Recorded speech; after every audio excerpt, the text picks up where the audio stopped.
Oi, galera, tudo bem? Essa é a Bruxonilda e eu vou contar para vocês a história do casamento dela. A Bruxonilda sempre dizia que quando ela era jovem, ela tinha diversos pretendentes, que ela era muito linda, muito bela, mas nunca aceitou nenhum. Um dia, enquanto arrumava sua casa, ela encontrou uma moeda de ouro. Ela pensou em vender ou depositar aquela moeda, mas resolveu comprar um acessório que a deixasse ainda mais linda. Então, ela comprou um lindo laço azul da cor do céu e colocou no seu chapéu. Resolveu então fazer uma faxina geral na sua casa e começou pelos vidros da porta da frente, para que todos pudessem ver como ela era linda. Quando estava terminando, apareceu um esqueleto. Ele fez uma declaração de amor para ela. Disse que era um bom partido, que comia pouco e que estava louco pelos seus ossos. Mas que havia uma condição. Eles não poderiam ter cachorros em casa, porque o esqueleto morria de medo. A Bruxonilda logo deu um fora nele. Ela não gostava de homens muito magros, muito menos de carecas. E ele foi embora, mergulhado num mar de lágrimas. Então, a Bruxonilda seguiu na sua faxina e foi para a garagem para varrê-la. Quando ela estava terminando de varrer, ela escutou uns passos e viu que se aproximava um monstro Frankenstein. Ela achou ele tão grande, tão forte, que dispensou ele na mesma hora. Ela ficou com medo, pensando, e se ele pisasse nela? O pé dela ia ficar parecendo um pé de pato. Mais tarde, enquanto ela aspirava os tapetes, ela escutou chegar mais um pretendente. Esse pretendente vinha fazendo Era um fantasma. Esse coitado nem teve tempo de se declarar, porque o aspirador de pó engoliu o lençol dele. E ele, que era tímido, ficou vermelho de vergonha e foi embora. Mais tarde, enquanto ela estava na torre batendo seu colchão, ela ouviu que havia chegando alguém. Ela viu uma espécie de morcego. Ela logo pensou em espantar, mas em seguida ele se transformou num lindo vampiro, daqueles que usa fraque e capa preta. Ele disse: Bruxa Onilda, você é tão bela, não quer se casar comigo? Mas ela não quis não, porque ele tinha umas presas tão grandes que mal conseguia fechar a boca.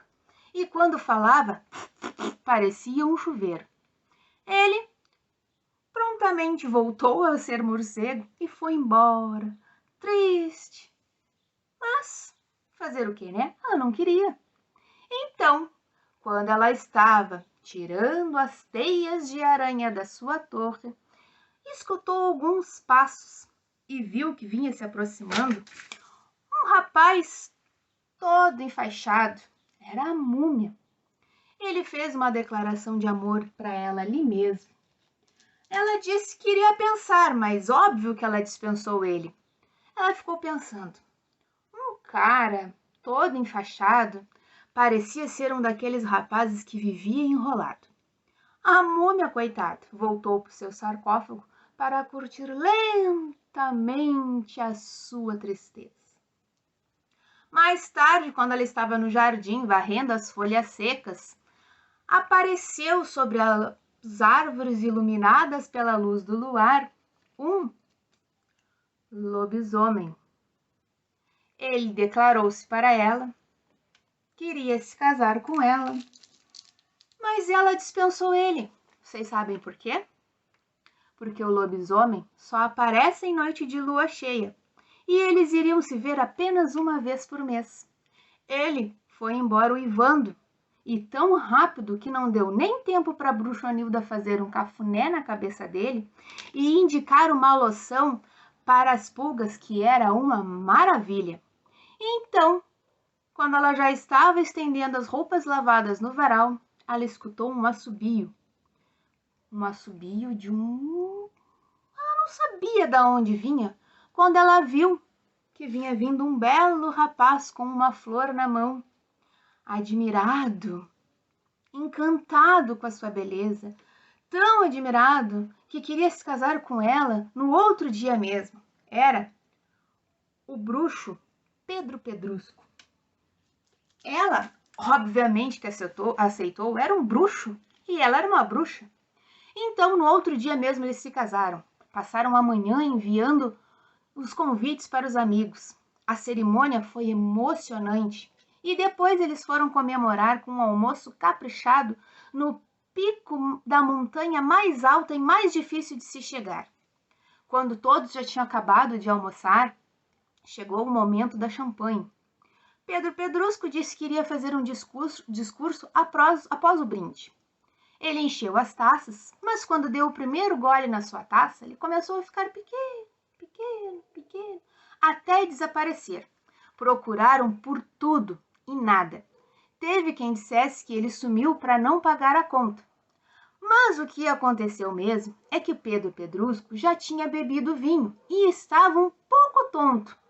E na hora de servir a champanhe, ele trocou as garrafas e encheu a sua taça com uma poção que a bruxonilda havia feito para acabar com as moscas. Ele nunca mais apareceu, e a bruxonilda passou de solteira a casada, de casada a viúva, tudo em um dia. O pior é que o Pedro Pedrusco desapareceu antes de passar para a bruxonilda a fórmula que acabava com os calos, que só ele sabia como era, e que resolvia tudo e era uma belezura. E aí, curtiram a história? Espero que sim. Não esqueçam de curtir nem de compartilhar. Até mais!